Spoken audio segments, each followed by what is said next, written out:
ਸਾਰੇ ਦਰਸ਼ਕਾਂ ਨੂੰ ਜੈ ਮਸੀਹ ਦੀ। ਦਿਸ਼ਾ ਪਰਿਵਰਤਨ ਦੇ ਸਾਡੇ ਅੱਜ ਦੇ ਪ੍ਰੋਗਰਾਮ ਦੇ ਵਿੱਚ ਸ਼ਾਮਿਲ ਹੋਣ ਦੇ ਲਈ ਇੱਕ ਵਾਰ ਫਿਰ ਤੋਂ ਤੁਹਾਡਾ ਸਾਰਿਆਂ ਦਾ ਹਾਰਦਿਕ ਸਵਾਗਤ ਹੈ। ਅਸੀਂ ਸਰਵਸ਼ਕਤੀਮਾਨ ਪਿਤਾ ਪਰਮੇਸ਼ਰ ਦਾ ਧੰਨਵਾਦ ਕਰਦੇ ਹਾਂ ਕਿ ਉਹਨੇ ਸਾਨੂੰ ਇੱਕ ਵਾਰੀ ਫਿਰ ਤੋਂ ਆਪਣੇ ਵਚਨ ਦੇ ਰਾਹੀਂ ਤੁਹਾਡੇ ਨਾਲ ਰੂਬਰੂ ਹੋਣ ਦਾ ਮੌਕਾ ਦਿੱਤਾ।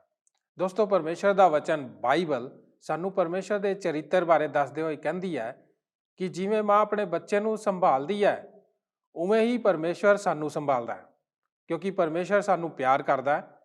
ਦੋਸਤੋ, ਜਿਵੇਂ ਕਿ ਤੁਸੀਂ ਜਾਣਦੇ ਹੀ ਹੋ ਕਿ ਅਸੀਂ ਪਰਮੇਸ਼ਰ ਦੇ ਦਾਸ ਡਾਕਟਰ ਡੇਵਿਡ ਜਰਮਾਇਆ ਦੇ ਨਾਲ ਪਾਲਣ ਪੋਸ਼ਣ ਦੇ ਉੱਤੇ ਇੱਕ ਨਵੀਂ ਲੜੀ ਨੂੰ ਸ਼ੁਰੂ ਕੀਤਾ। ਇਹ ਸਾਡਾ ਦੂਸਰਾ ਪ੍ਰੋਗਰਾਮ ਹੈ। ਅਸੀਂ ਆਪਣੇ ਪਿਛਲੇ ਪ੍ਰੋਗਰਾਮ ਦੇ ਵਿੱਚ ਇਹ ਸਿੱਖਿਆ ਕਿ ਮਾਤਾ ਪਿਤਾ ਬਣਨਾ ਇੱਕ ਸਨਮਾਨ ਦੀ ਗੱਲ ਹੈ ਅਤੇ ਪਰਮੇਸ਼ਰ ਸਾਨੂੰ ਇਸ ਵਿੱਚ ਆਸ਼ੀਸ਼ ਦਿੰਦਾ ਹੈ। ਅਸੀਂ ਕੁਝ ਉਦਾਹਰਨਾਂ ਦੇ ਉੱਤੇ ਗੌਰ ਕੀਤਾ ਜਿਨ੍ਹਾਂ ਦੇ ਰਾਹੀਂ ਅਸੀਂ ਸਿੱਖਿਆ ਕਿ ਪਾਲਣਾ ਪੋਸ਼ਣਾ ਇੱਕ ਵੱਡੀ ਅਤੇ ਚੁਣੌਤੀਪੂਰਨ ਜ਼ਿੰਮੇਵਾਰੀ ਹੈ। ਡਾਕਟਰ ਡੇਵਿਡ ਜਰਮਾਇਆ ਸਾਨੂੰ ਇਸ ਦੇ ਮਹੱਤਵ ਨੂੰ ਸਮਝਾਉਂਦੇ ਹੋਏ ਇੱਕ ਸੂਚੀ ਪ੍ਰਦਾਨ ਕਰਦੇ ਹਨ, ਜਿਹਨੂੰ ਵੇਖ ਕੇ ਸਾਨੂੰ ਇਹ ਪਤਾ ਚੱਲਦਾ ਹੈ ਕਿ ਅਸੀਂ ਆਪਣੇ ਬੱਚਿਆਂ ਦੇ ਪਾਲਣ ਪੋਸ਼ਣ ਦੇ ਵਿੱਚ ਕਿਸ ਦਿਸ਼ਾ ਵੱਲ ਜਾ ਰਹੇ ਹਾਂ। ਦੋਸਤੋ, ਕੀ ਤੁਸੀਂ ਤਿਆਰ ਹੋ ਅੱਜ ਦੇ ਅਧਿਐਨ ਦੇ ਲਈ? ਤਾਂ ਫਿਰ ਆਓ ਬਿਨਾਂ ਦੇਰ ਕਰੇ ਚੱਲਦੇ ਹਾਂ ਆਪਣੇ ਅੱਜ ਦੇ ਅਧਿਐਨ ਪ੍ਰੋਗਰਾਮ ਦੇ ਵਿੱਚ ਡਾਕਟਰ ਡੇਵਿਡ ਜਰਮਾਇਆ ਦੇ ਨਾਲ।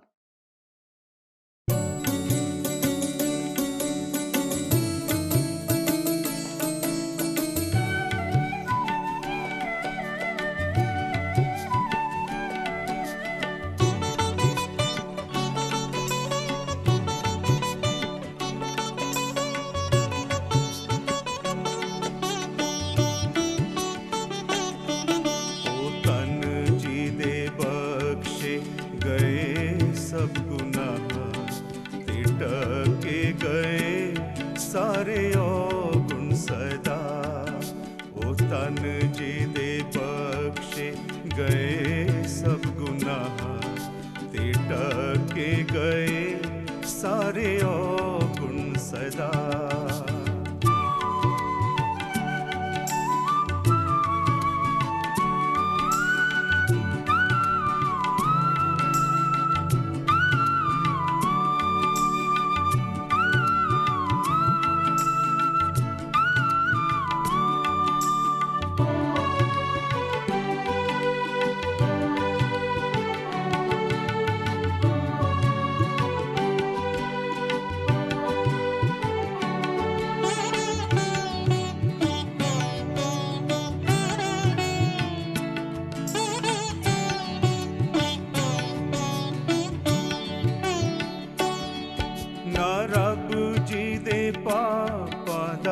करदा हिसाब ना रब जी दे पापां दा करदा हिसाब। ओ तन है कि दिल ओदा नहीं खराब, ओ तन है कि दिल ओदा नहीं खराब। ओ तन जी दे बख्शे गए सब गुनाह ते टके गए सारे गुण सदा।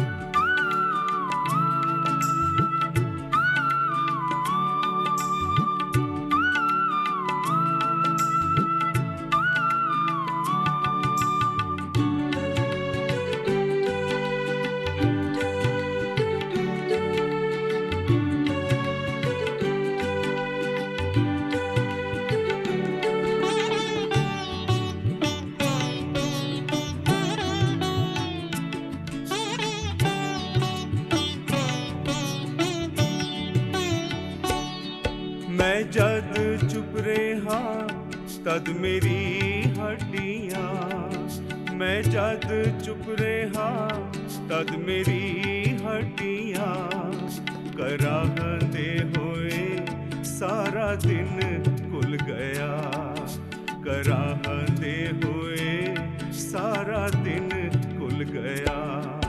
ओ तन जी दे बख्शे गए सब गुनाह ते टके गए सारे गुण सदा।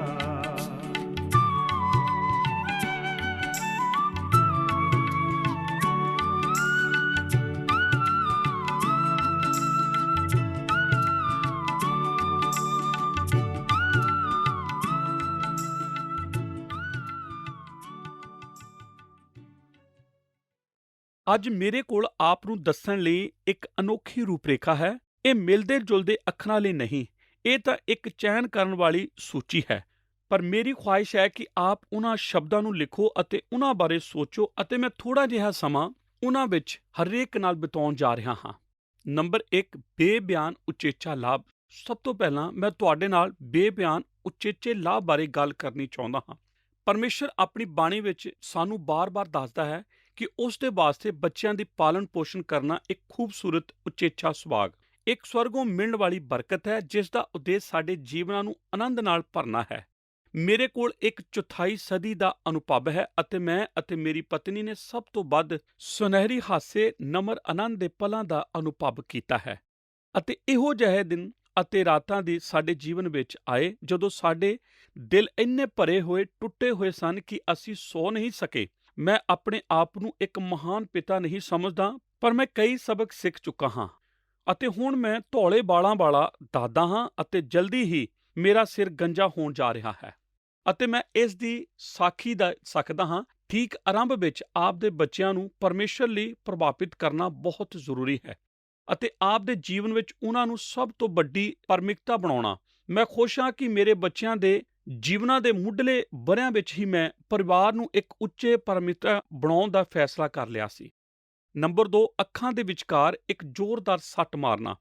ਇਹਦਾ ਸਿਹਰਾ ਮੈਂ ਨਹੀਂ ਲੈਣਾ ਚਾਹੁੰਦਾ, ਕਿਉਂਕਿ ਇਹ ਚੁਣਨ ਲਈ ਮੈਨੂੰ ਅੱਖਾਂ ਦੇ ਵਿਚਕਾਰ ਸੱਟ ਖਾਣੀ ਪਈ ਸੀ।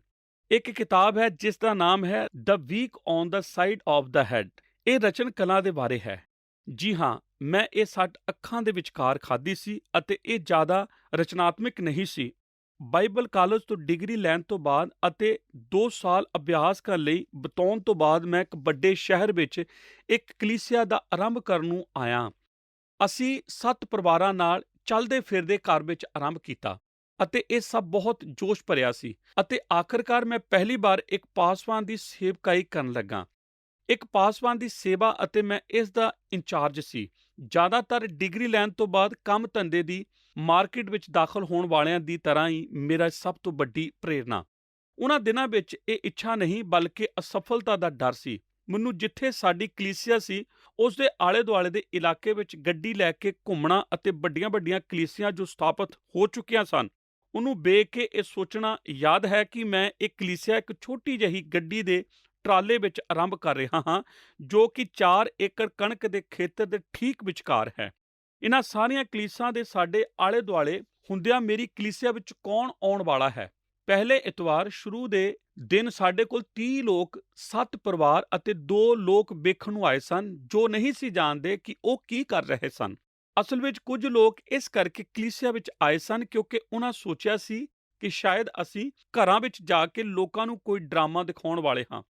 ਜਦੋਂ ਉਹ ਅੰਦਰ ਆ ਗਏ ਤਦ ਉਹ ਬਾਹਰ ਨਹੀਂ ਸੀ ਜਾ ਸਕੇ। ਕੀ ਆਪ ਨੂੰ ਪਤਾ ਹੈ, ਉਹਨਾਂ ਸ਼ੁਰੂ ਦੇ ਦਿਨਾਂ ਵਿੱਚ ਇਹ ਸਭ ਅਨੋਖੀਆਂ ਗੱਲਾਂ ਵਰਪੀਆਂ ਸਨ। ਜੀ ਹਾਂ, ਮੈਂ ਪੂਰਾ ਇਰਾਦਾ ਬਣਾਇਆ ਹੋਇਆ ਸੀ ਕਿ ਮੈਂ ਇੱਕ ਛੋਟੀ ਕਲੀਸਿਆ ਵਿੱਚ ਨਹੀਂ ਸੀ ਹੋਣ ਜਾ ਰਿਹਾ। ਮੈਂ ਫੈਸਲਾ ਕਰ ਲਿਆ ਸੀ ਕਿ ਮੈਂ ਉਸ ਕਲੀਸਿਆ ਨੂੰ ਉਸਾਰਨ ਜਾ ਰਿਹਾ ਹਾਂ। ਇਸ ਤਰ੍ਹਾਂ ਮੈਂ ਆਖਿਆ ਕਿ ਮੈਂ ਆਤਮਿਕ ਤੌਰ ਤੇ ਪ੍ਰੇਰਿਤ ਕੀਤਾ ਗਿਆ ਸੀ, ਪਰ ਮੈਂ ਪਿੱਛੇ ਤੱਕ ਸੋਚ ਸਕਦਾ ਹਾਂ ਕਿ ਮੈਂ ਕਿਸੇ ਹੋਰ ਤੱਕ ਆਤਮਿਕ ਤੌਰ ਤੇ ਪ੍ਰੇਰਿਤ ਕੀਤਾ ਗਿਆ ਸੀ। ਪਰ ਸੱਚਮੁੱਚ ਮੇਰੀ ਮੁੱਖ ਪ੍ਰੇਰਨਾ ਇੱਕ ਵੱਧਦੀ ਹੋਈ ਇੱਛਾ ਸੀ, ਅਸਫਲ ਹੋਣ ਤੋਂ ਕਿਨਾਰਾ ਕਰਨਾ। ਭਾਵੇਂ ਇਹ ਸੰਗਤ ਇੰਨੀ ਜ਼ਿਆਦਾ ਛੋਟੀ ਸੀ, ਫਿਰ ਵੀ ਆਪਣੇ ਜੀਵਨ ਵਿੱਚ ਮੈਂ ਕਦੇ ਵੀ ਇੰਨੀ ਸਖਤ ਮਿਹਨਤ ਨਹੀਂ ਸੀ ਕੀਤੀ। ਮੈਂ ਹਮੇਸ਼ਾ ਹੀ ਇੱਕ ਮਜ਼ਬੂਤ ਕੰਮ ਕਰਨਾ ਪਸੰਦ ਕੀਤਾ ਹੈ। ਮੈਂ ਸੋਚਦਾ ਹਾਂ ਇਹ ਮੈਨੂੰ ਮੇਰੇ ਪਿਤਾ ਤੋਂ ਮਿਲਿਆ ਸੀ, ਅਤੇ ਜੋ ਵੀ ਮੈਂ ਕਰਦਾ ਹਾਂ ਮੈਂ ਉਸ ਨੂੰ ਕਰਨਾ ਪਸੰਦ ਕਰਦਾ ਹਾਂ। ਕਦੇ-ਕਦੇ ਮੈਂ ਇਹ ਦੁਬਾਰਾ ਕਰਦਾ ਹਾਂ, ਪਰ ਮੈਨੂੰ ਕੰਮ ਕਰਨਾ ਪੈਂਦਾ ਹੈ, ਔਰ ਮੈਂ ਜਾਪਦਾ ਹਾਂ ਔਰ ਕਰਦਾ ਰਹਿੰਦਾ ਹਾਂ। ਪਿੱਛੇ ਉਹਨਾਂ ਦਿਨਾਂ ਵਿੱਚ ਮੈਂ ਅੱਜ ਕੱਲ੍ਹ ਨਾਲੋਂ ਦੁੱਗਣਾ ਕੰਮ ਕਰਨਾ ਚਾਹੁੰਦਾ ਹਾਂ। ਮੈਂ ਹਫ਼ਤੇ ਦੇ ਦਿਨਾਂ ਵਿੱਚ ਹਰ ਰਾਤ ਲੋਕਾਂ ਦੇ ਘਰੀ ਜਾਂਦਾ ਸੀ, ਅਤੇ ਸ਼ਨੀਵਾਰ ਨੂੰ ਕਰੀਬ-ਕਰੀਬ ਪੂਰਾ ਦਿਨ, ਜੋ ਕਿ ਕੋਈ ਸਮਾਂ ਦਿੰਦਾ, ਤਦ ਮੈਂ ਬਾਅਦ ਦੁਪਹਿਰ ਵੀ ਲੋਕਾਂ ਕੋਲ ਜਾਂਦਾ ਸੀ। ਹਰ ਸ਼ਨੀਵਾਰ ਮੈਂ ਆਪਣੇ ਸੰਪਰਕ ਵਿੱਚ ਆਏ ਹਫ਼ਤੇ ਦੇ ਦੌਰਾਨ ਦੇ ਸਾਰੇ ਲੋਕਾਂ ਨੂੰ ਨਸੀਹਤ ਕਰਦਾ ਸੀ। ਮੈਂ ਆਪਣੀ ਗੱਡੀ ਵਿੱਚ ਲਾਗੇ ਫੋਨ ਤੇ ਬੈਠ ਕੇ ਲੋਕਾਂ ਨਾਲ ਮਿਲਣ ਦਾ ਸਮਾਂ ਨਿਯੁਕਤ ਕਰਦਾ ਸੀ। ਮੈਂ ਫਿਰ ਸਮਾਂ ਉਹਨਾਂ ਲਈ ਨਹੀਂ, ਪਰ ਆਪਣੇ ਲਈ ਨਿਯੁਕਤ ਕਰਦਾ ਸੀ, ਕਿਉਂਕਿ ਮੈਂ ਜਾਣਦਾ ਸੀ ਕਿ ਜੇਕਰ ਮੈਂ ਉਹਨਾਂ ਲਈ ਸਮਾਂ ਨਿਯੁਕਤ ਨਹੀਂ ਕਰਦਾ, ਤਦ ਜਦੋਂ ਉਹ ਆਉਣਗੇ ਤਦ ਮੈਂ ਬਾਹਰ ਹੋ ਸਕਦਾ ਸੀ। ਇਸ ਕਰਕੇ ਮੈਂ ਸਮਾਂ ਨਿਯੁਕਤ ਕਰਦਾ ਹੁੰਦਾ ਸੀ। ਹਫ਼ਤੇ-ਦਰ ਹਫ਼ਤੇ ਮੈਂ ਇਹ ਕਰਦਾ ਰਿਹਾ।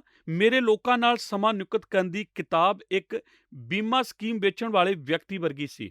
ਇਸ ਮਹਾਨ ਕੰਮ ਦੇ ਠੀਕ ਵਿਚਕਾਰ ਮੈਂ ਅਤੇ ਮੇਰੀ ਪਤਨੀ 2 ਛੋਟੇ ਬੱਚਿਆਂ ਦੀ ਦੇਖਭਾਲ ਕਰਨ ਦੀ ਕੋਸ਼ਿਸ਼ ਕਰ ਰਹੇ ਸੀ, ਜੋਸ਼ਸ ਅਤੇ ਡੇਵਿਡ, ਜਿਨ੍ਹਾਂ ਵਿੱਚ ਸਿਰਫ 13 ਮਹੀਨਿਆਂ ਦੀ ਉਮਰ ਦਾ ਫਰਕ ਸੀ। ਇਹ ਬੱਚਿਆਂ ਦੇ ਦੇਖਭਾਲ ਜ਼ਿਆਦਾਤਰ ਮੇਰੀ ਪਤਨੀ ਕਰਦੀ ਸੀ। ਮੈਂ ਘਰ ਨਹੀਂ ਸੀ ਹੁੰਦਾ। ਮੈਂ ਹਮੇਸ਼ਾ ਹੀ ਆਪਣੇ ਕੰਮ ਵਿੱਚ ਲੱਗਾ ਰਹਿੰਦਾ ਸੀ। ਉਹ ਹਮੇਸ਼ਾ ਘਰ ਹੁੰਦੀ ਸੀ। ਕਿ ਆਪ ਨੇ ਅਕਸਰ ਘਰੋਂ ਗੈਰ ਹਾਜ਼ਰ ਰਹਿਣ ਵਾਲੇ ਪਿਤਾ ਦੀ ਗੱਲ ਸੁਣੀ ਹੈ? ਉਹ ਮੈਂ ਸੀ। ਇੱਕ ਤੋਂ ਬਾਅਦ ਇੱਕ ਰਾਤ ਮੈਂ ਇਸ ਮਹਾਨ ਜੀਵਨ ਸ਼ੈਲੀ ਵਿੱਚ ਰਹਿੰਦੇ ਰਹਾ ਅਤੇ ਮੈਂ ਆਪਣੇ ਪ੍ਰਾਂਤ ਦੇ 2 ਸ਼ਹਿਰਾਂ ਵਿੱਚ ਫੈਲੀਆਂ ਭੇਡਾਂ ਦੀ ਚਰਵਾਹੀ ਕਰਦਾ ਇੰਨਾ ਜ਼ਿਆਦਾ ਮਗਨ ਸੀ ਕਿ ਇਹ ਗੌਰ ਕਰ ਸਕਦਾ ਸੀ ਕਿ ਮੇਰੀ ਆਪਣੀ ਛੱਤ ਦੇ ਹੇਠਾਂ 2 ਛੋਟੇ ਲੇਲੇ ਅਤੇ ਇੱਕ ਪਤਨੀ ਵੀ ਹੈ, ਜਿਨ੍ਹਾਂ ਨੂੰ ਮੇਰੇ ਦੁਆਰਾ ਦੇਖਭਾਲ ਕਰਨ ਦੀ ਜ਼ਰੂਰਤ ਸੀ। ਜਦੋਂ ਸ਼ਾਮਾਂ ਨੂੰ ਮੈਂ ਘਰ ਆਉਂਦਾ ਤਦ ਮੇਰੀ ਪਤਨੀ 2 ਛੋਟੇ ਬੱਚਿਆਂ ਨੂੰ ਸਾਰਾ ਦਿਨ ਸੰਭਾਲਦਿਆਂ ਪੂਰੀ ਤਰ੍ਹਾਂ ਥੱਕੀ ਹੋਈ ਹੁੰਦੀ ਸੀ। ਗੁਪਤ ਤੌਰ ਤੇ ਮੈਨੂੰ ਆਸ ਹੁੰਦੀ ਸੀ ਕਿ ਮੇਰੇ ਬੱਚੇ ਅਤੇ ਮੇਰੀ ਪਤਨੀ ਮੇਰੇ ਘਰ ਪਹੁੰਚਣ ਤੋਂ ਪਹਿਲਾਂ ਹੀ ਗੂੜੀ ਨੀਂਦ ਸੁੱਤੇ ਹੋਣਗੇ। ਅਕਸਰ ਨਾਸ਼ਤੇ ਦੇ ਸਮੇਂ ਤੋਂ ਇਲਾਵਾ ਸਾਡੇ ਕੋਲ ਮਿਲਦਾ ਬਹੁਤ ਘੱਟ ਸਮਾਂ ਹੁੰਦਾ ਸੀ ਅਤੇ ਫਿਰ ਅਗਲੇ ਦਿਨ ਉਹ ਸਭ ਕੰਮ ਦੁਆਰਾ ਫਿਰ ਸ਼ੁਰੂ ਹੋ ਜਾਂਦਾ ਸੀ। ਫਿਰ ਜਲਦੀ ਹੀ ਮੇਰੀ ਪਿਆਰੀ ਪਤਨੀ ਤੋਂ ਜਲਦੀ ਹੀ ਕੁਝ ਚੇਤਾਵਨੀਆਂ ਮਿਲਣੀਆਂ ਸ਼ੁਰੂ ਹੋ ਗਈਆਂ ਸਨ। ਸ਼ਾਇਦ ਇਹ ਚੇਤਾਵਨੀਆਂ ਦੇ ਇਸ਼ਾਰੇ ਤਾਂ ਮੇਰੇ ਕੋਲ ਆਉਣ ਤੋਂ ਕਾਫੀ ਸਮੇਂ ਪਹਿਲਾਂ ਹੀ ਆਰੰਭ ਹੋ ਚੁੱਕੇ ਸਨ, ਪਰ ਆਖਿਰਕਾਰ ਮੈਂ ਹੁਣ ਉਹਨਾਂ ਨੂੰ ਸੁਣਨਾ ਆਰੰਭ ਕਰ ਦਿੱਤਾ ਸੀ। ਮੈਂ ਨਹੀਂ ਸੀ ਜਾਣਦਾ, ਸ਼ਾਇਦ ਉਹ ਹੁਣ ਹੋਰ ਉੱਚੀ ਆਵਾਜ਼ ਵਿੱਚ ਆ ਰਹੇ ਸਨ। ਮੇਰੀ ਪਤਨੀ ਦੀ ਸਮੱਸਿਆ ਦੀ ਸ਼ਲਾਘਾ ਕਰਨ ਲਈ ਆਪ ਨੂੰ ਯਾਦ ਕਰਨਾ ਪੈਣਾ ਹੈ ਕਿ ਮੈਂ ਪਰਮੇਸ਼ਰ ਦਾ ਕਾਰਜ ਕਰ ਰਿਹਾ ਸੀ। ਉਹ ਪ੍ਰਭੂ ਦੇ ਵਿਰੁੱਧ ਕਿਵੇਂ ਲੜ ਸਕਦੀ ਸੀ? ਇੱਥੋਂ ਤੱਕ ਕਿ ਕੁਝ ਹੱਦ ਤੱਕ ਉਸ ਨੇ ਚੁੱਪਚਾਪ ਪਰ ਜ਼ੋਰ ਦੇ ਕੇ ਇਹ ਸਵਾਲ ਪੁੱਛਣਾ ਆਰੰਭ ਕਰ ਦਿੱਤਾ ਸੀ ਅਤੇ 2 ਵਾਰ ਮੈਨੂੰ ਗੁੱਸਾ ਵੀ ਆ ਗਿਆ। ਅਤੇ ਸਵਾਲ ਇਹ ਹੁੰਦਾ ਸੀ ਕਿ ਅੱਜ ਰਾਤ ਵੀ ਆਪ ਨੇ ਚਲੇ ਜਾਣਾ ਹੈ? ਅਤੇ ਮੈਂ ਆਖਦਾ ਹੁੰਦਾ ਸੀ, ਮੇਰੀ ਪਿਆਰੀ ਪਤਨੀ, ਮੈਂ ਫਲਾਨੀ ਕਲੀਸਿਆ ਵਿੱਚ ਮੁੱਖ ਕੌਮੀ ਪਦਾਰਥ ਹੋਣ ਜਾ ਰਿਹਾ ਹਾਂ। ਮੈਂ ਠੀਕ ਇਹੋ ਹੀ ਹਾਂ। ਮੈਂ ਪੂਰੀ ਤਰ੍ਹਾਂ ਉੱਥੇ ਹੋਣਾ ਹੈ। ਮੈਂ ਹੀ ਸਟਾਫ ਅਤੇ ਸੈਕਟਰੀ ਹਾਂ। ਜੇਕਰ ਮੈਂ ਇਹ ਨਹੀਂ ਕਰਦਾ ਤਦ ਮੈਂ ਇਹ ਕੰਮ ਨਹੀਂ ਮੁਕਾ ਸਕਦਾ ਅਤੇ ਜੇਕਰ ਮੈਂ ਇਹ ਨਹੀਂ ਕਰਦਾ ਤਦ ਬਾਕੀ ਦੀ ਸਾਰੀ ਜ਼ਿੰਦਗੀ ਇਹ 30 ਲੋਕ ਹੀ ਸਾਡੇ ਕੋਲ ਰਹਿਣਗੇ। ਕੀ ਤੂੰ ਇਹੋ ਹੀ ਚਾਹੁੰਦੀ ਹੈ ਕਿ ਇਹ ਬਹੁਤ ਪਵਿੱਤਰ ਅਤੇ ਧਰਮੀ ਅਤੇ ਨੇਕ ਨਹੀਂ ਜਾਪਦਾ? ਫਿਰ ਮੈਂ ਉਸ ਦੀਆਂ ਅੱਖਾਂ ਵਿੱਚ ਨਿਰਾਸ਼ਾ ਆਉਂਦੀ ਤੱਕਦਾ ਹੁੰਦਾ ਸੀ। ਇੱਕ ਸਵੇਰ ਮੇਰੀ ਪਤਨੀ ਨੇ ਪੁੱਛਿਆ, ਜੇਕਰ ਅਸੀਂ ਗੱਲਬਾਤ ਕਰ ਸਕੀਏ, ਅਤੇ ਅਸੀਂ ਰਸੋਈ ਵਿੱਚ ਬੈਠ ਗਏ। ਇਸ ਨਾਲ ਕੋਈ ਫਰਕ ਨਹੀਂ ਪੈਂਦਾ ਕਿ ਮੈਂ ਕਿੰਨਾ ਚਿਰ ਵੀ ਜੀਵਾਂ। ਮੈਂ ਇਹ ਕਦੇ ਵੀ ਨਹੀਂ ਭੁੱਲਾਂਗਾ ਜੋ ਮੇਰੀ ਪਿਆਰੀ ਪਤਨੀ ਨੇ ਮੈਨੂੰ ਆਖਿਆ ਸੀ। ਜਦੋਂ ਵੀ ਮੈਂ ਆਪਣੇ ਦੇਸ਼ ਵਿੱਚ ਇੱਧਰ ਉੱਧਰ ਸਿਖਾਉਂਦਾ ਹਾਂ ਤਦ ਮੈਂ ਇਹ ਦੱਸਦਾ ਹਾਂ, ਇਹ ਬਹੁਤ ਹੀ ਯਾਦ ਰੱਖਣ ਵਾਲਾ ਸੀ। ਉਸਨੇ ਇਸ ਤਰ੍ਹਾਂ ਆਖਿਆ ਸੀ, ਮੈਂ ਦੁਬਾਰਾ ਫਿਰ ਕਦੀ ਵੀ ਆਪ ਨੂੰ ਇਸ ਬਾਰੇ ਨਹੀਂ ਪੁੱਛਾਂਗੀ ਕਿ ਆਪ ਆਪਣਾ ਸਮਾਂ ਕਿਉਂ ਬਿਤਾਉਂਦੇ ਹੋ। ਜੋ ਕੁਝ ਆਪ ਕਰਦੇ ਹੋ ਉਸ ਦੀ ਰੋਸ਼ਨੀ ਵਿੱਚ ਮੈਂ ਨਹੀਂ ਜਾਣਦੀ ਕਿ ਇਹ ਕਿਵੇਂ ਕਰਨਾ ਹੈ। ਮੈਂ ਇਸ ਬਾਰੇ ਪ੍ਰਾਰਥਨਾ ਕਰਦੀ ਰਹੀ ਹਾਂ ਅਤੇ ਪ੍ਰਭੂ ਨੇ ਬਸ ਮੈਨੂੰ ਇਹੋ ਹੀ ਆਖਿਆ ਹੈ। ਉਸ ਨੇ ਆਖਿਆ ਹੈ, ਡੇਵਿਡ, ਤੂੰ ਇਹ ਘਰ ਵਿੱਚ ਜਾਜਕ ਹੈ ਅਤੇ ਇੱਕ ਦਿਨ ਆਪ ਨੂੰ ਇਸ ਦਾ ਲੇਖਾ ਦੇਣਾ ਪੈਣਾ ਹੈ ਕਿ ਪਰਮੇਸ਼ਰ ਦੇ ਸਨਮੁਖ ਆਪ ਨੇ ਸਾਡੇ ਘਰ ਦਾ ਆਗੂ ਹੁੰਦੇ ਹੋਏ ਕੀ ਕੁਝ ਕੀਤਾ। ਇਹ ਬੱਚੇ ਤੇਰੀ ਜ਼ਿੰਮੇਵਾਰੀ ਹਨ ਅਤੇ ਮੈਂ ਤੈਨੂੰ ਸਹੀ ਫੈਸਲਾ ਲੈਣ ਲਈ ਜ਼ਿੰਮੇਵਾਰੀ ਠਹਿਰਾਉਣ ਜਾ ਰਹੀ ਹਾਂ, ਪਰ ਮੈਂ ਇਹ ਸਭ ਤੇਰੇ ਅਤੇ ਪਰਮੇਸ਼ਰ ਉੱਤੇ ਛੱਡਣ ਜਾ ਰਹੀ ਹਾਂ। ਇਹ ਅੱਖਾਂ ਦੇ ਵਿਚਕਾਰ ਜ਼ੋਰ ਦੀ ਸੱਟ ਮਾਰਦੀ ਸੀ। ਇਹ ਬੜੀ ਹੈਰਾਨ ਕਰਨ ਵਾਲੀ ਗੱਲ ਹੈ ਕਿ ਇੱਕ 15 ਸੈਕਿੰਡ ਦੀ ਛੋਟੀ ਜਿਹੀ ਗੱਲ ਦੀ ਕੁਝ ਕਰ ਸਕਦੀ ਹੈ। ਮੈਨੂੰ ਯਾਦ ਹੈ ਕਿ ਬਾਅਦ ਵਿੱਚ ਮੈਂ ਆਪਣੇ ਗੋਡਿਆਂ ਭਰਨੇ ਹੋਇਆਂ ਅਤੇ ਆਖਿਆ, ਹੇ ਪਰਮੇਸ਼ਰ, ਆਪ ਨੇ ਇਸ ਥਾਂ ਮੈਨੂੰ ਆਪ ਦੀ ਕਲੀਸਿਆ ਨੂੰ ਉਸਾਰਨ ਦੇ ਨਾਮ ਵਿੱਚ ਆਪਣੇ ਪਰਿਵਾਰ ਨੂੰ ਨਾਸ਼ ਕਰਨ ਲਈ ਨਹੀਂ ਬੁਲਾਇਆ। ਆਪ ਦੀ ਇੱਛਾ ਵਿੱਚ ਕੋਈ ਵੀ ਦੋ ਰਾਏ ਨਹੀਂ ਹਨ। ਮੈਂ ਪਹਿਲਾਂ ਇੱਕ ਪਿਤਾ ਹਾਂ ਅਤੇ ਜੇਕਰ ਤੂੰ ਮੇਰੀ ਮਦਦ ਕਰੇਗਾ ਤਦ ਪਰਮੇਸ਼ਰ ਦੀ ਕਿਰਪਾ ਦੇ ਦੁਆਰਾ ਅੱਜ ਦੇ ਦਿਨ ਤੋਂ ਮੈਂ ਆਪਣੇ ਬੱਚਿਆਂ ਨੂੰ ਇੱਕ ਪ੍ਰਮੁੱਖਤਾ ਬਣਾਵਾਂਗਾ। ਉਹ ਮੇਰੇ ਲਈ ਪਹਿਲਾਂ ਹੋਣਗੇ। ਮੇਰੀ ਪ੍ਰਮੁੱਖਤਾ ਬਸ ਸਾਫ਼ ਤੌਰ ਤੇ ਟਿਕ ਗਈ। ਮੈਂ ਪਹਿਲਾਂ ਉਹਨਾਂ ਬਾਰੇ ਆਪ ਨੂੰ ਦੱਸ ਚੁੱਕਾ ਹਾਂ। ਮੈਂ ਇੱਕ ਵਿਅਕਤੀ ਹਾਂ। ਮੇਰਾ ਪਹਿਲਾ ਰਿਸ਼ਤਾ ਪਰਮੇਸ਼ਰ ਨਾਲ ਹੈ। ਮੈਂ ਕਿਸੇ ਲਈ ਵੀ ਇਸ ਦੀ ਉਲੰਘਣਾ ਨਹੀਂ ਕਰ ਸਕਦਾ। ਮੇਰਾ ਦੂਸਰਾ ਰਿਸ਼ਤਾ ਮੇਰੇ ਜੀਵਨ ਸਾਥੀ ਨਾਲ ਹੈ। ਉਹੀ ਹੈ ਮੇਰੀ ਪਤਨੀ। ਪਰਮੇਸ਼ਰ ਤੋਂ ਇਲਾਵਾ ਹੋਰ ਕਿਸੇ ਨਾਲੋਂ ਵੀ ਵੱਧ ਕੇ ਜ਼ਰੂਰੀ ਹੈ ਕਿ ਮੈਂ ਉਸ ਨੂੰ ਪਿਆਰ ਕਰਾਂ, ਹੋਰ ਕਿਸੇ ਚੀਜ਼ ਨਾਲੋਂ ਵੱਧ ਕੇ। ਅਤੇ ਫਿਰ ਮੇਰਾ ਤੀਸਰਾ ਰਿਸ਼ਤਾ ਮੇਰੇ ਬੱਚਿਆਂ ਨਾਲ ਹੈ। ਮੈਂ ਇੱਕ ਮਾਪਾ ਹਾਂ ਅਤੇ ਫਿਰ ਹੋਰ ਕੁਝ ਉਸ ਤੋਂ ਬਾਅਦ ਆਉਂਦਾ ਹੈ। ਚੌਥੀ ਗੱਲ, ਮੈਂ ਇੱਕ ਪਾਸਵਾਨ ਹਾਂ ਅਤੇ ਮੈਂ ਆਪ ਨੂੰ ਕਦੇ-ਕਦੇ ਦੱਸਦਾ ਹਾਂ, ਜਦੋਂ ਮੈਂ ਇਸ ਤਰ੍ਹਾਂ ਆਖਦਾ ਹਾਂ ਤਦ ਠੋਕਰ ਨਾ ਖਾਓ, ਆਪ ਸਭ ਚੌਥੇ ਨੰਬਰ ਤੇ ਹੀ ਹੋ। ਤੁਸੀਂ ਤਾਂ ਬਸ ਚੌਥੇ ਨੰਬਰ ਤੇ ਹੀ ਹੋ, ਕਿਉਂਕਿ ਆਪ ਸਮਝਦੇ ਹੋ ਜੇਕਰ ਮੈਂ ਪਰਮੇਸ਼ਰ ਨਾਲ ਠੀਕ ਠਾਕ ਨਹੀਂ ਹਾਂ ਅਤੇ ਆਪਣੀ ਪਤਨੀ ਨਾਲ ਅਤੇ ਆਪਣੇ ਬੱਚਿਆਂ ਨਾਲ ਠੀਕ ਠਾਕ ਨਹੀਂ ਹਾਂ, ਤਦ ਮੈਂ ਇੱਥੇ ਮੇਜ਼ ਕੋਲ ਜ਼ਿਆਦਾ ਕੁਝ ਨਹੀਂ ਲਿਆਉਂਦਾ ਕਿ ਮੈਂ ਲਿਆਉਂਦਾ, ਅਤੇ ਇਸ ਤਰ੍ਹਾਂ ਮੈਂ ਇਹ ਕਰਨ ਦੀ ਕੋਸ਼ਿਸ਼ ਕਰ ਚੁੱਕਾ ਹਾਂ ਤਾਂ ਕਿ ਮੈਂ ਇਸ ਨੂੰ ਆਪਣੀ ਪ੍ਰਾਥਮਿਕਤਾ ਬਣਾਵਾਂ। ਇਹ ਕਾਰਜਸ਼ੀਲ ਹੋਵੇਗਾ। ਆਪ ਨਜ਼ਰੀਏ ਨੂੰ ਪਾਸਵਾਨ ਤੋਂ ਕੰਮ ਧੰਦੇ ਨਾਲ ਬਦਲ ਲਓ ਅਤੇ ਇਹ ਬਸ ਆਪ ਲਈ ਠੀਕ ਠਾਕ ਹੋਵੇਗਾ। ਪਰਮੇਸ਼ਰ ਸਭ ਤੋਂ ਪਹਿਲਾਂ ਆਪ ਦਾ ਜੀਵਨ ਸਥਾਨ, ਦੂਸਰੇ ਸਥਾਨ ਤੇ ਆਪ ਦੇ ਬੱਚੇ, ਤੀਸਰੇ ਸਥਾਨ ਉੱਤੇ ਹੋਰ ਸਭ ਕੁਝ। ਉਸ ਤੋਂ ਬਾਅਦ ਆਪ ਜਾਣਦੇ ਹੋ, ਜਦੋਂ ਮੈਂ ਇਸ ਨੂੰ ਕਾਰਜਸ਼ੀਲ ਹੁੰਦਾ ਵੇਖਦਾ ਹਾਂ ਤਦ ਮੈਂ ਆਨੰਦ, ਖੁਸ਼ੀ ਅਤੇ ਜੋਸ਼ ਅਤੇ ਸੰਤੁਸ਼ਟੀ ਦੀ ਇੱਕ ਭਾਵਨਾ ਨੂੰ ਤੱਕਦਾ ਹਾਂ। ਜਦੋਂ ਮੈਂ ਇਸ ਦੀ ਉਲੰਘਣਾ ਕੀਤੀ ਜਾਂਦੀ ਵੇਖਦਾ ਹਾਂ ਤਦ ਮੈਨੂੰ ਪਛਤਾਵਾ ਵੇਖਣਾ ਪੈਂਦਾ ਹੈ। ਨੰਬਰ 3, ਪਛਤਾਵੇ ਤੋਂ ਬਿਨਾਂ ਇੱਕ ਮਹਾਨ ਦਿਨ। ਮੈਨੂੰ ਇੱਕ ਮਹਾਨ ਦਿਨ ਬਾਰੇ ਯਾਦ ਹੈ ਜਦੋਂ ਕੋਈ ਪਛਤਾਵਾ ਨਹੀਂ ਸੀ। ਪਛਤਾਵੇ ਤੋਂ ਬਗੈਰ ਇੱਕ ਦਿਨ, ਮੈਂ ਇਸ ਨੂੰ ਕਦੇ ਵੀ ਨਹੀਂ ਭੁੱਲਾਂਗਾ। ਅਸੀਂ ਵਿਦਿਆਰਥੀਆਂ ਦੇ ਡਿਗਰੀ ਪ੍ਰਾਪਤੀ ਸਮਾਰੋਹ ਕਰ ਰਹੇ ਸੀ। ਇਸ ਵਾਸਤੇ ਹੁਣ ਤਿਆਰੀ ਹੋਈ ਵੱਡੀ ਇਮਾਰਤ ਤੋਂ ਪਹਿਲਾਂ ਅਸੀਂ ਡਿਗਰੀ ਪ੍ਰਾਪਤੀ ਸਮਾਰੋਹ ਠੀਕ ਜ਼ਮੀਨ ਉੱਤੇ ਹੀ ਕਰ ਰਹੇ ਸੀ। ਸ਼ਾਇਦ ਇਹ ਇਸ ਦੀ ਇੱਕ ਵੱਡੀ ਅਗੇਤੀ ਝਲਕ ਸੀ। ਇੱਕ ਸਮੇਂ ਇਹ ਸਭ ਕਿਵੇਂ ਵਿਖਾਈ ਦੇਵੇਗਾ। ਅਸੀਂ ਕੁਰਸੀਆਂ ਨੂੰ ਲਾਈਨਾਂ ਵਿੱਚ ਪਿੱਛੇ ਵੱਲ ਲਗਾਉਂਦੇ ਸੀ ਅਤੇ ਸਟੇਜ ਨੂੰ ਪੁਰਾਣੇ ਪ੍ਰਾਰਥਨਾ ਭਵਨ ਵਾਲੀ ਥਾਂ ਲਗਾਇਆ ਜਾਂਦਾ ਸੀ, ਅਤੇ ਮੇਰਾ ਲੜਕਾ ਡੇਵਿਡ ਹਾਈ ਸਕੂਲ ਦੀ ਪੜ੍ਹਾਈ ਦੀ ਡਿਗਰੀ ਪ੍ਰਾਪਤ ਕਰਨ ਜਾ ਰਿਹਾ ਸੀ।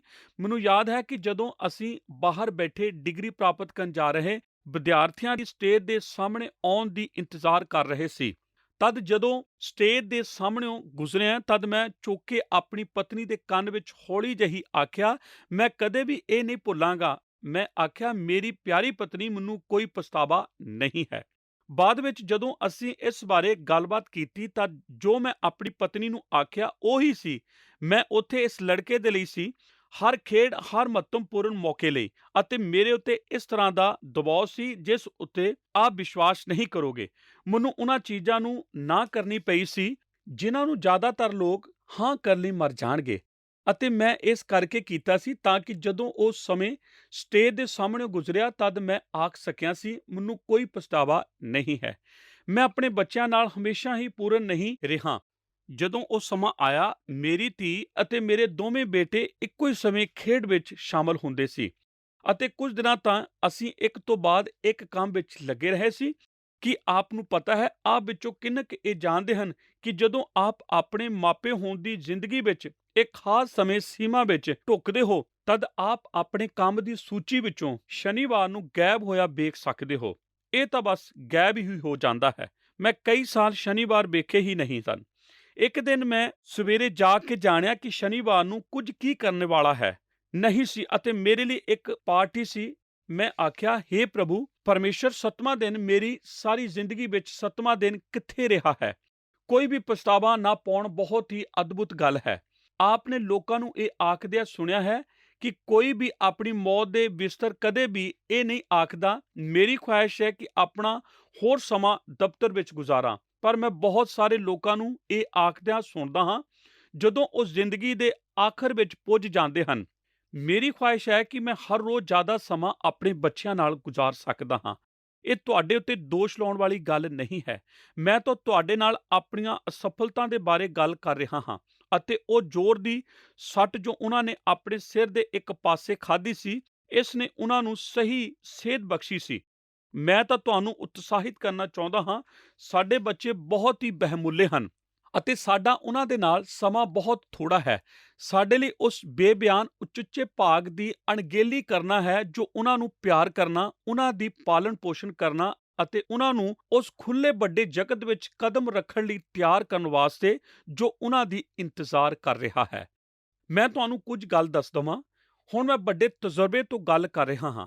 ਸਮਾਂ ਬਹੁਤ ਜਲਦੀ ਨਿਕਲ ਜਾਂਦਾ ਹੈ। ਆਪ ਅੱਖ ਝਮਕੋ ਅਤੇ ਉਹ ਨਰਸਰੀ ਸਕੂਲ ਵਿੱਚ ਪਾਏ ਜਾਂਦੇ ਹਨ। ਆਪ ਫਿਰ ਅੱਖ ਦੀ ਝਪਕੀ ਲਓ, ਉਹ ਹਾਈ ਸਕੂਲ ਵਿੱਚ ਦਾਖਲ ਹੋ ਰਹੇ ਹੁੰਦੇ ਹਨ। ਫਿਰ ਅਚਾਨਕ ਹੀ ਆਪ ਆਪਣਾ ਸਿਰ ਘੁਮਾਓ ਅਤੇ ਲਾਈਨ ਵਿੱਚ ਖੜੇ ਕੋਈ ਡਿਪਲੋਮਾ ਪ੍ਰਾਪਤ ਕਰਨ ਲਈ ਲੱਗੇ ਹੁੰਦੇ ਹਨ, ਅਤੇ ਫਿਰ ਆਪ ਦੇ ਜਾਣਨ ਤੋਂ ਪਹਿਲਾਂ ਹੀ ਉਹ ਵਿਆਹ ਕਰਾਉਣ ਜਾ ਰਹੇ ਹੁੰਦੇ ਹਨ। ਜੋ ਸਮਾਂ ਪਰਮੇਸ਼ਰ ਨੇ ਇਹ ਸਭ ਨੂੰ ਪਾਲਣ ਪੋਸ਼ਣ ਲਈ ਬਖਸ਼ਿਆ ਹੈ, ਆਪ ਨੂੰ ਉਹ ਸਮਾਂ ਕੱਢਣ ਦੀ ਜ਼ਰੂਰਤ ਹੈ। ਨੰਬਰ 4, ਅਸੀਂ ਜੋ ਬੀਜਦੇ ਹਾਂ ਸੋਈ ਅਸੀਂ ਵੱਢਦੇ ਹਾਂ। ਚੌਥੀ ਗੱਲ ਜੋ ਮੈਂ ਆਪ ਨੂੰ ਯਾਦ ਦਿਲਾਉਣੀ ਚਾਹੁੰਦਾ ਹਾਂ ਉਹ ਇਹ ਹੈ ਕਿ ਅਸੀਂ ਉਹੀ ਵੱਢਦੇ ਹਾਂ ਜੋ ਅਸੀਂ ਬੀਜਦੇ ਹਾਂ। ਪੁਨਰ ਉਤਪਾਦਨ ਦਾ ਇੱਕ ਨਿਯਮ ਹੈ ਜੋ ਬੱਚੇ ਪ੍ਰਾਪਤ ਕਰਨ ਤੋਂ ਵੀ ਪਰੇ ਜਾਂਦਾ ਹੈ। ਇਹਨਾਂ ਬੱਚਿਆਂ ਨੂੰ ਪ੍ਰਾਪਤ ਕਰਨ ਤੋਂ ਬਾਅਦ ਅਸੀਂ ਉਹਨਾਂ ਨਾਲ ਕੀ ਕਰਦੇ ਹਾਂ ਅਤੇ ਅਸੀਂ ਉਹਨਾਂ ਨੂੰ ਕਿਵੇਂ ਸਿਖਾਉਂਦੇ ਹਾਂ, ਉਹ ਆਪਣੇ ਆਪ ਨੂੰ ਉਤਪੰਨ ਕਰੇਗਾ। ਮੈਂ ਨਹੀਂ ਜਾਣਦਾ ਜੇਕਰ ਆਪ ਨੇ ਕਦੇ ਇਹ ਸੁਣਿਆ ਹੋਵੇ, ਪਰ ਮੈਂ ਇਹ ਆਪਣੇ ਆਪ ਦੋਸਤਾਂ ਤੋਂ ਇਹ ਹਮੇਸ਼ਾ ਸੁਣਦਾ ਹਾਂ।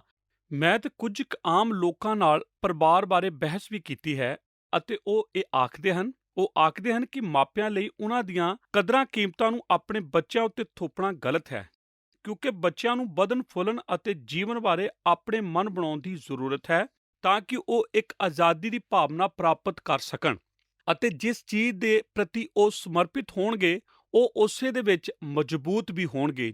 ਜੀ ਹਾਂ, ਇਸ ਫੋਕੀ ਗੱਲ ਦੀ ਵਿਆਖਿਆ ਕਰਨ ਲਈ ਮੇਰੇ ਕੋਲ ਇੱਕ ਮਹਾਨ ਵਚਨ ਹੈ। ਸਭ ਤੋਂ ਪਹਿਲਾਂ ਤਾਂ ਇਹ ਪੂਰੀ ਤਰ੍ਹਾਂ ਉਸ ਦੀ ਉਲੰਘਣਾ ਤੋਂ ਜੋ ਬਾਈਬਲ ਬਾਣੀ ਸਿਖਾਉਂਦੀ ਹੈ।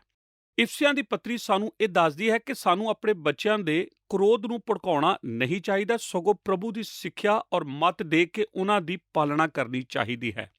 ਇਹ ਪਰਮੇਸ਼ਰ ਦਾ ਪ੍ਰਤੱਖ ਵਚਨ ਹੈ ਅਤੇ ਪੁਰਾਣੇ ਨੇਮ ਵਿੱਚ ਤਾਂ ਇਹ ਬਵਿਸਥਾ ਸਾਰ ਦੀ ਪੁਸਤਕ ਵਿੱਚ ਹੋਰ ਵੀ ਜ਼ਿਆਦਾ ਮਜ਼ਬੂਤ ਹੈ। ਤੁਸੀਂ ਉਹਨਾਂ ਨੂੰ ਆਪਣੇ ਬੱਚਿਆਂ ਨੂੰ ਸਿਖਾਓ। ਤੁਸੀਂ ਘਰ ਬੈਠਿਆਂ, ਰਾਹ ਤੁਰਦਿਆਂ, ਲੇਟਦਿਆਂ ਔਰ ਉੱਠਦਿਆਂ ਉਹਨਾਂ ਦੀ ਚਰਚਾ ਕਰੋ। ਬਵਿਸਥਾ ਵਿਵਰਣ 6:7 ਵਚਨ। ਇਹ ਵਚਨ ਕੀ ਆਖਦਾ ਹੈ ਕਿ ਇਹ ਆਖਦਾ ਹੈ ਆਪਣੇ ਬੱਚਿਆਂ ਨੂੰ ਘਰ ਵਿੱਚ ਇੱਕ ਨੈਤਿਕ ਤੌਰ ਤੇ ਨਕਾਰਾਤਮਕ ਵਾਤਾਵਰਣ ਵਿੱਚ ਵਧਣ ਫੁੱਲਣ ਲਈ ਆਪਣੇ ਆਪ ਉੱਤੇ ਛੱਡ ਦਿਓ। ਨਹੀਂ ਤਾਂ ਇਹ ਆਖਦਾ ਹੈ ਕਿ ਤੁਸੀਂ ਮਾਪੇ ਆਪਣੇ ਬੱਚਿਆਂ ਵਿੱਚ ਉਹਨਾਂ ਕਦਰਾਂ ਕੀਮਤਾਂ ਨੂੰ ਉਹਨਾਂ ਦੇ ਦਿਲਾਂ ਵਿੱਚ ਬਿਠਾਉਣਾ ਗ੍ਰਹਿਣ ਕਰਾਉਣ ਲਈ ਜ਼ਿੰਮੇਵਾਰ ਹੋ ਜੋ ਤੁਸੀਂ ਆਪਣੇ ਪਿਤਾ ਪਰਮੇਸ਼ਰ ਤੋਂ ਪ੍ਰਾਪਤ ਕਰ ਚੁੱਕੇ ਹੋ, ਜੋ ਮੁੱਖ ਤੌਰ ਤੇ ਇਸ ਦੇ ਦੁਆਰਾ ਉਹਨਾਂ ਤੱਕ ਪਹੁੰਚਿਆ ਜਾਵੇਗਾ ਕਿ ਆਪ ਕਿਸ ਤਰ੍ਹਾਂ ਜਿਉਂਦੇ ਹੋ ਅਤੇ ਆਪ ਦੀਆਂ ਕਦਰਾਂ ਕੀਮਤਾਂ ਕੀ ਹਨ। ਪਰ ਬਾਈਬਲ ਬਾਣੀ ਆਖਦੀ ਹੈ ਜਦੋਂ ਤੁਸੀਂ ਆਪਣੇ ਘਰ ਵਿੱਚ ਬੈਠਦੇ ਹੋ ਤਦ ਆਪ ਉਹਨਾਂ ਬਾਰੇ ਗੱਲਾਂ ਕਰਿਆ ਕਰੋ, ਜਦੋਂ ਆਪ ਰਾਹ ਵਿੱਚ ਤੁਰਦੇ ਹੋ ਤਾਂ ਆਪ ਉਹਨਾਂ ਦੇ ਬਾਰੇ ਗੱਲ ਕਰੋ। ਇਹ ਜ਼ਿਆਦਾਤਰ ਇੱਕ ਗੈਰ ਰਸਮੀ ਪਹੁੰਚ ਹੈ ਜੋ ਕਿ ਵਿਸ਼ਵਾਸ ਨਾਲ ਸੰਬੰਧਿਤ ਪੁਸਤਕ ਲੈ ਕੇ ਬੈਠਣ ਨਾਲੋਂ ਬਿਹਤਰ ਹੈ। ਪਰ ਇਹ ਵਚਨ ਆਖਦਾ ਹੈ ਕਿ ਜਦੋਂ ਵੀ ਮੌਕਾ ਮਿਲੇ ਤਦ ਆਪ ਇਹਨਾਂ ਕਦਰਾਂ ਕੀਮਤਾਂ ਨੂੰ ਉਹਨਾਂ ਨਾਲ ਸਾਂਝੀਆਂ ਕਰੋ। ਜਦੋਂ ਉਹ ਵੱਡੇ ਹੋ ਜਾਣ ਤਦ ਆਪ ਉਹਨਾਂ ਨਾਲ ਆਪਣੇ ਨਾਲ ਮਿਲਣ ਅਤੇ ਪਵਿੱਤਰਤਾਈ ਅਤੇ ਨੈਤਿਕਾਂ ਦੀਆਂ ਕਦਰਾਂ ਕੀਮਤਾਂ ਬਾਰੇ ਗੱਲਬਾਤ ਕਰੋ ਅਤੇ ਆਪ ਹੀ ਹੋ ਜਿਸ ਨੂੰ ਇਹ ਕਰਨਾ ਪੈਣਾ ਹੈ। ਇਹ ਪਰਿਵਾਰ ਵਿੱਚੋਂ ਹੀ ਆਉਂਦਾ ਹੈ ਅਤੇ ਜੇਕਰ ਆਪ ਇਹ ਨਹੀਂ ਕਰਦੇ ਤਦ ਮੈਂ ਆਪ ਨੂੰ ਕੁਝ ਦੱਸ ਦੇਵਾਂ। ਜੇਕਰ ਆਪ ਆਪਣੇ ਬੱਚਿਆਂ ਨੂੰ ਆਪਣੀਆਂ ਕਦਰਾਂ ਕੀਮਤਾਂ ਨਾਲ ਪ੍ਰਭਾਵਿਤ ਨਾ ਕਰਨ ਨੂੰ ਚਾਹੁੰਦੇ ਹੋ ਤਦ ਉਹ ਕਿਸੇ ਹੋਰ ਦੀਆਂ ਕਦਰਾਂ ਕੀਮਤਾਂ ਦੁਆਰਾ ਪ੍ਰਭਾਵਿਤ ਕੀਤੇ ਜਾਣਗੇ। ਬਾਹਰ ਕੋਈ ਹੋਰ ਹੈ ਜੋ ਆਪ ਦੇ ਬੱਚੇ ਉੱਤੇ ਮਜ਼ਬੂਤ ਪ੍ਰਭਾਵ ਰੱਖਦਾ ਹੈ ਅਤੇ ਉਹ ਉਹਨਾਂ ਤੋਂ ਉਹਨਾਂ ਦੀਆਂ ਕਦਰਾਂ ਕੀਮਤਾਂ ਨੂੰ ਅਪਣਾ ਲਵੇਗਾ ਜੇਕਰ ਆਪ ਉਹਨਾਂ ਨੂੰ ਆਪਣੀਆਂ ਕਦਰਾਂ ਕੀਮਤਾਂ ਨਹੀਂ ਦੇਵੋਗੇ। ਇਸ ਤਰ੍ਹਾਂ ਇੱਕ ਨੈਤਿਕ ਤੌਰ ਤੇ ਨਕਾਰਾਤਮਕ ਵਾਤਾਵਰਣ ਵਿੱਚ ਇੱਕ ਬੱਚੇ ਦੀ ਪਾਲਣ ਪੋਸ਼ਣ ਕਰਨ ਵਾਲੀ ਕੋਈ ਵੀ ਚੀਜ਼ ਨਹੀਂ ਹੈ। ਇਹ ਤਾਂ ਬਸ ਅਸਲ ਇਸ ਗੱਲ ਦਾ ਹੈ ਕਿ ਆਪ ਚਾਹੁੰਦੇ ਹੋ ਕਿ ਉਹ ਆਪ ਦੀਆਂ ਕਦਰਾਂ ਕੀਮਤਾਂ ਨੂੰ ਅਪਣਾਉਣ ਅਤੇ ਜਾਂ ਫਿਰ ਕਿ ਆਪ ਉਹਨਾਂ ਸਭਨਾਂ ਲਈ ਰੂਸੀ ਲੋਕਾਂ ਦੀ ਉਹ ਖੇਡ ਖੇਡਣ ਜਾ ਰਹੇ ਹੋ ਜਿਨ੍ਹਾਂ ਨੂੰ ਵੀ ਉਹ ਜਾਣਦੇ ਹਨ ਅਤੇ ਇਸ ਨੂੰ ਜਾਣਨ ਜਾ ਰਹੇ ਹੋ। ਉਹ ਉਹਨਾਂ ਦੀਆਂ ਕਦਰਾਂ ਕੀਮਤਾਂ ਨੂੰ ਅਪਣਾਉਂਦੇ ਜਾ ਰਹੇ ਹਨ। ਇਹ ਤਾਂ ਇੱਕ ਕਿਸਮ ਦਾ ਮੂਰਖਪੁਣਾ ਹੀ ਹੈ। ਜ਼ਿਆਦਾ ਆਧੁਨਿਕ ਫਲਸਫਾ ਜੋ ਬੱਚਿਆਂ ਦਾ ਪਾਲਣ ਪੋਸ਼ਣ ਕਰਨ ਦੇ ਬਾਰੇ ਹੈ ਉਹ ਤਾਂ ਬਸ ਸਾਫ਼ ਮੂਰਖਪੁਣਾ ਹੀ ਹੈ। ਇਹ ਤਰਕ ਦੇ ਕਿਸੇ ਪ੍ਰੀਖਿਆ ਦੇ ਪਾਰ ਨਹੀਂ ਹੁੰਦਾ ਜੋ ਆਪ ਹੋਰ ਕਿਸੇ ਵੀ ਚੀਜ਼ ਉੱਤੇ ਲਾਗੂ ਕਰੋਗੇ। ਇਹ ਸਿੱਧੇ ਤੌਰ ਤੇ ਖੁਦ ਝੂਠ ਦੇ ਅੰਤਰੰਗ ਦੇ ਨਿਕਲਦਾ ਹੈ। ਮੈਂ ਆਪ ਨੂੰ ਇਸੇ ਬਾਰੇ ਦੱਸਣਾ ਚਾਹੁੰਦਾ ਹਾਂ। ਜਦੋਂ ਇਹ ਸਾਡੇ ਬੱਚਿਆਂ ਦੀ ਗੱਲ ਆਉਂਦੀ ਹੈ ਅਸੀਂ ਉਹਨਾਂ ਦੇ ਭੰਡਾਰੀ ਹਾਂ ਨਾ ਕਿ ਮਾਲਕ। ਕੀ ਆਪ ਜਾਣਦੇ ਹੋ ਆਪ ਵਿੱਚੋਂ ਕੁਝ ਆਖਦੇ ਹਨ ਪ੍ਰਭੂ ਦੀ ਵਡਿਆਈ ਹੋਵੇ। ਮੈਂ ਸੋਚਿਆ ਸੀ ਕਿ ਇਸ ਬੱਚੇ ਦਾ ਮਾਲਕ ਮੈਂ ਹਾਂ। ਨਹੀਂ, ਜੋ ਅਸਲ ਵਿੱਚ ਹੁੰਦਾ ਹੈ ਉਹ ਇਹ ਹੈ ਕਿ ਜਦੋਂ ਅਸੀਂ ਆਪਣੇ ਬੱਚੇ ਪਾਉਂਦੇ ਹਾਂ ਤਦ ਪਰਮੇਸ਼ਰ ਉਹਨਾਂ ਨੂੰ ਸਾਨੂੰ ਕਾਰਜ ਦਿੰਦਾ ਹੈ।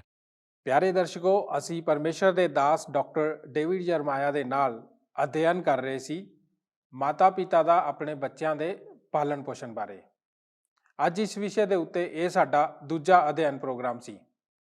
ਉਮੀਦ ਹੈ ਕਿ ਤੁਹਾਨੂੰ ਇਸ ਦਾ ਲਾਭ ਮਿਲ ਰਿਹਾ ਹੋਵੇਗਾ। ਸਾਡੇ ਅੱਜ ਦੇ ਪ੍ਰੋਗਰਾਮ ਦੇ ਵਿੱਚ ਅਸੀਂ ਜਿਨ੍ਹਾਂ ਗੱਲਾਂ ਨੂੰ ਛੂਹਿਆ ਉਹ ਸਨ, ਪਹਿਲੀ ਗੱਲ ਬੇਧਿਆਨ ਉਚੇਚਾ ਸੁਭਾਅ, ਦੂਜਾ ਅੱਖਾਂ ਦੇ ਵਿੱਚ ਜ਼ੋਰ ਦੀ ਸੱਟ, ਤੀਜਾ, ਪਰਤਾਵੇ ਤੋਂ ਬਿਨਾ ਇੱਕ ਮਹਾਨ ਦਿਨ। ਚੌਥਾ, ਅਸੀਂ ਉਹੋ ਹੀ ਵੱਢਦੇ ਹਾਂ ਜੋ ਅਸੀਂ ਬੀਜਦੇ ਹਾਂ। ਬੇਧਿਆਨ ਉਚੇਚਾ ਸੁਭਾਅ ਤੋਂ ਭਾਵ ਇਹ ਹੈ ਕਿ ਪਰਮੇਸ਼ਵਰ ਸਾਨੂੰ ਆਪਣੀ ਬਾਣੀ ਦੇ ਵਿੱਚ ਬਾਰ-ਬਾਰ ਇਹ ਦੱਸਦਾ ਹੈ ਕਿ ਉਸ ਦੇ ਵਾਸਤੇ ਬੱਚਿਆਂ ਦਾ ਪਾਲਣ ਪੋਸ਼ਣ ਕਰਨਾ ਇੱਕ ਖੂਬਸੂਰਤ ਅਤੇ ਉੱਚੇ ਦਰਜੇ ਦਾ ਸਨਮਾਨ ਅਤੇ ਸੁਭਾਗ ਹੈ। ਪਰਮੇਸ਼ਰ ਵੱਲੋਂ ਮਿਲੀ ਇਸ ਆਸ਼ੀਸ਼ ਦਾ ਉਦੇਸ਼ ਸਾਡੇ ਜੀਵਨ ਦੇ ਵਿੱਚ ਆਨੰਦ ਨੂੰ ਭਰਨਾ ਹੈ। ਅੱਖਾਂ ਦੇ ਵਿੱਚ ਜ਼ੋਰ ਦੀ ਸੱਟ ਦੇ ਬਾਰੇ ਡਾਕਟਰ ਡੇਵਿਡ ਯਰਮਾਇਆ ਅਤੇ ਉਹਨਾਂ ਦੀ ਜਿਹੜੀ ਪਤਨੀ ਹੈ ਉਸ ਦੇ ਨਾਲ ਹੋਈ ਇੱਕ ਗੱਲਬਾਤ ਦੇ ਨਿੱਜੀ ਵਾਕਿਆ ਨੂੰ ਸਾਡੇ ਨਾਲ ਸਾਂਝਾ ਕਰਦੇ ਹੋਏ ਸਾਨੂੰ ਸਮਝਾਉਂਦੇ ਹਨ ਕਿ ਬੱਚੇ ਸਾਡੀ ਜ਼ਿੰਮੇਵਾਰੀ ਹਨ। ਤੁਸੀਂ ਇਹਨਾਂ ਦੀ ਪਰਵਰਿਸ਼ ਕਿਵੇਂ ਕਰਦੇ ਹੋ, ਇਸ ਦਾ ਲੇਖਾ ਤੁਹਾਨੂੰ ਪਰਮੇਸ਼ਰ ਨੂੰ ਦੇਣਾ ਪੈਣਾ ਹੈ।